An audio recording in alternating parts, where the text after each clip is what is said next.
Ngayon po, kayo po nag-lead po. Video mo. Video mo.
Mula sa para sa corruption po yan.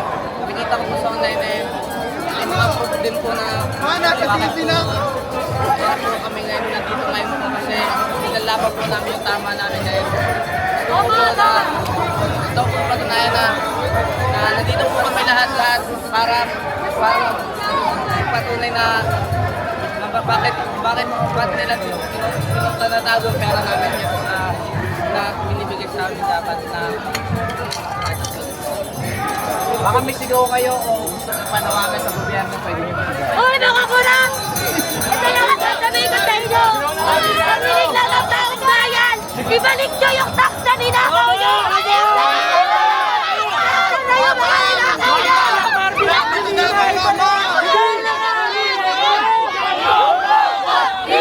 Tulong na yan! Mga kurakot! Tulong na yan! Mga kurakot! Nasa na mga ninakaw nyo! Ibalik nyo sa taong bayan! Ibalik nyo na! Napal sa baha si Jacket mo!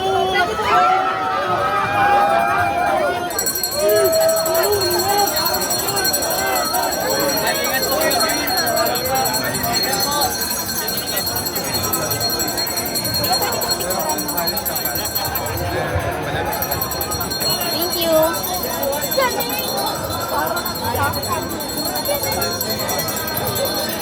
Karapatan siya. Karapatan. Yan, karapatan.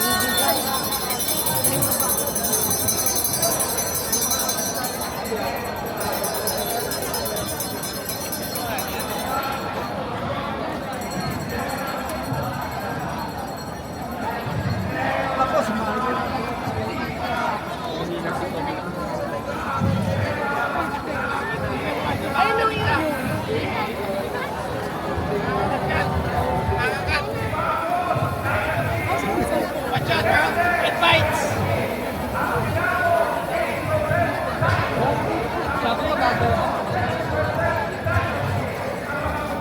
Di makuha lang.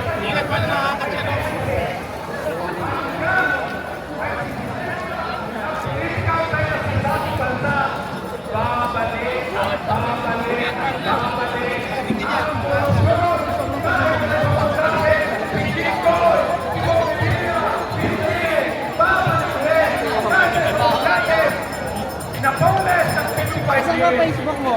natatakot dahil political dynasty sila. Ang political dynasty ay nakambang ng Mindanao. Kaya dapat punuin na natin ang ugat, wakasan ang political dynasty. Ayaw ng Senado, ayaw ng Kongreso na ipagbawal ito, pagkamat ipagbawal na ito ng ating konstitusyon na 1987 pa. Ayaw nilang ipagbawal yan. Taong bayan ang magbabawal sa political dynasty ng sa ganon. Mawala na ang korupsyon sa ating bansa. Mabuhay ang ating pagkakaisa. Mabuhay ang sampay ng Pilipino. Kalayan sa korupsyon. Kalayan!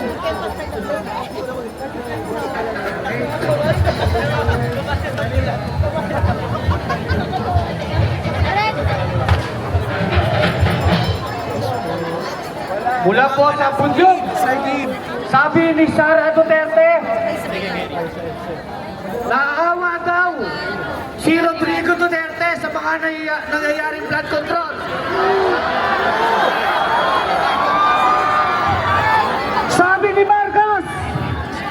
Sabi ni Marcos, kung hindi daw siya presidente, sasama siya sa atin.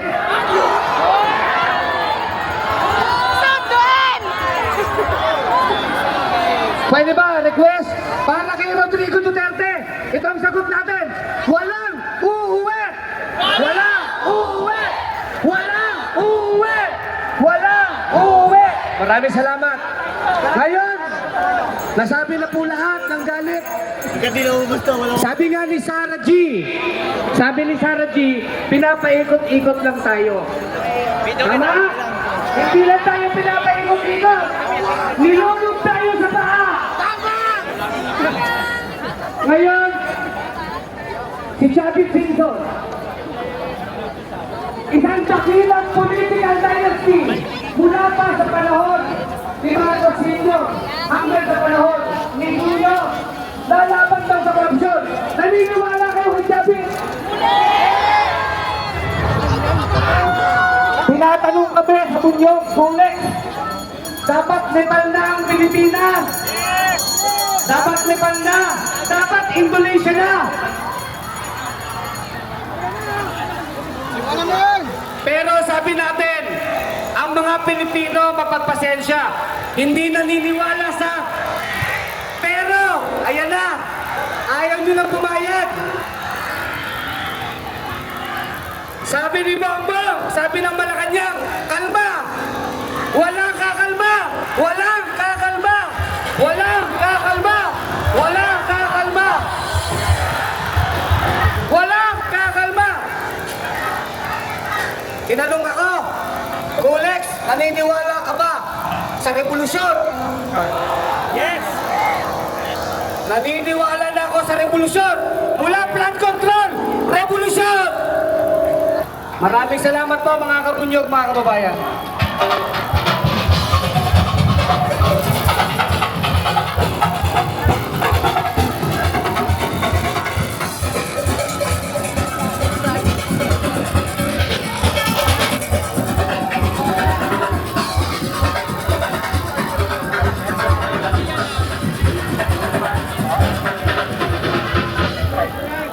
Makiba ka! Huwag matakot! Pagpupugay po! Taas ng kamao po tayo! Pagpupugay!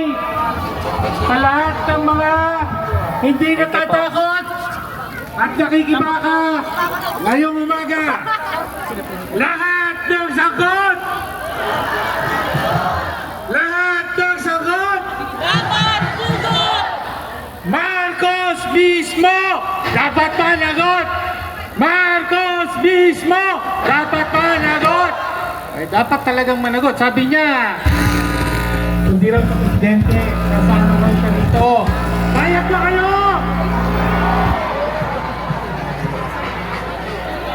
Okay, dapat managot. Bakit dapat managot?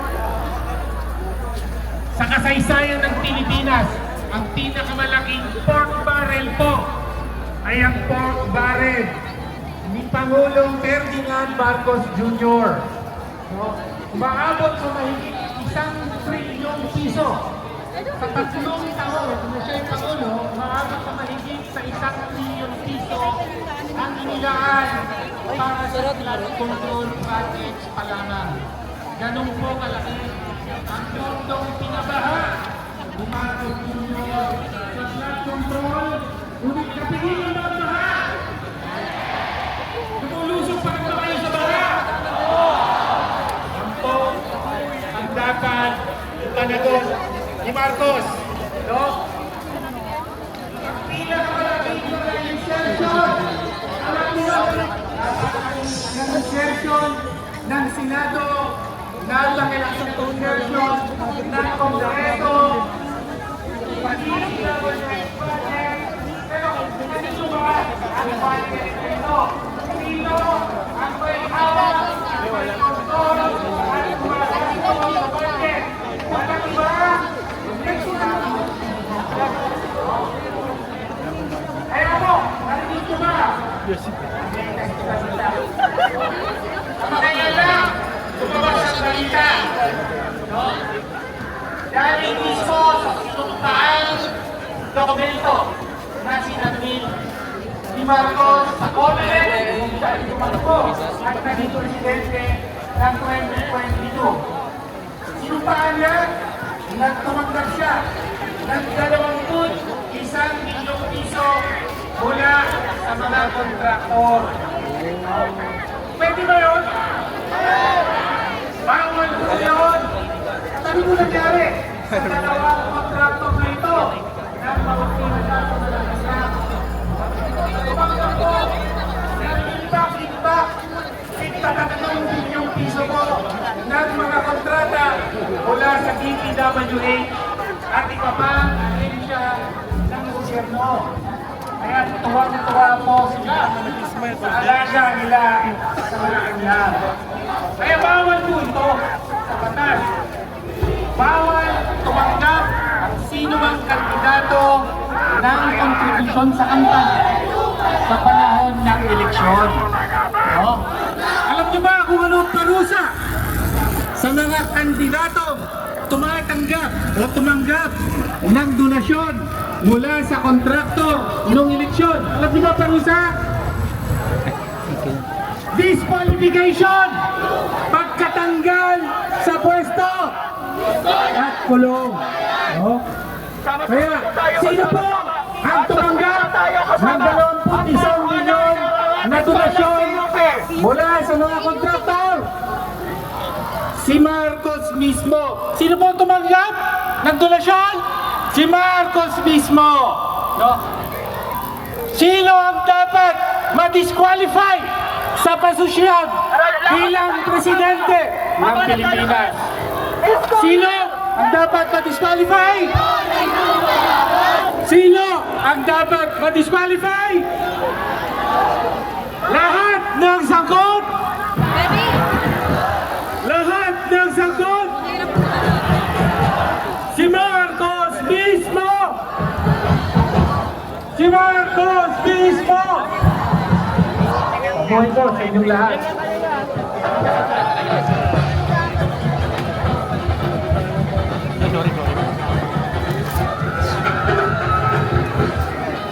Isang palaban na magpati mula sa Gabriela Women's Party. Ako si Sara Elago mula sa Gabriela. Hindi ito yung Sara na maraming confidential funds. Hindi rin ito yung Sara na mahilig sa payong, sa maluluhong mga sasakyan. Ang dapat sa mga Sara na yan ay makulong. At managot sa lahat ng tiwali dito sa ating bayan. Nasaan na